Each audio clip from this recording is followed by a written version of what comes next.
મુદ્દા છે અને કયા મુદ્દે લઈને આજે રજૂઆત કરવા આવ્યા છે? અમારા છેલ્લા 1 વર્ષથી અમારા નિમણૂક પત્ર અટકેલા છે આખી પ્રોસેસમાં. આ માટે આજે અમે માનનીય કમિશનર સાહેબને આવેદન આપી વિનંતી કરવા આવ્યા છીએ કે અમને ત્વરિત નિમણૂક પત્ર આપવામાં આવે. અગાઉ પણ આ રજૂઆત કરી હતી. 17 માર્ચના રોજ અમે રૂબરૂ ડેપ્યુટી કમિશનર સાહેબને આવેદન આપ્યું હતું. તેમના દ્વારા 15 દિવસની બાહેંધરી આપવામાં આવી હતી. 15 દિવસમાં નિમણૂક પત્ર આપવામાં આવશે. એમના આજે 20 દિવસથી વધારે સમય વીતવા છતાં પણ આજે નિમણૂક પત્ર મળેલ નથી. એ બાબતે આજે માનનીય કમિશનર સાહેબને રજૂઆત કરવા આવ્યા છે. હોળી પછી તમારી માંગ કીધી હતી કે હોળી પછી તમને જોબ આપવામાં આવશે.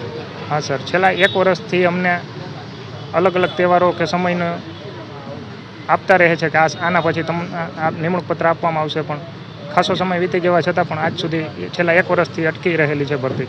તમે માનો છો કે તંત્રની બેદરકારી આનામાં દેખાઈ રહી છે? સામે દેખાઈ શકે છે. આ બાબતે બહુ ખૂબ રજૂઆત કરી, તેમ છતાં એનું નિરાકરણ આવતું નથી. શું નામ? રાદડિયા રોનક. બોલો ને.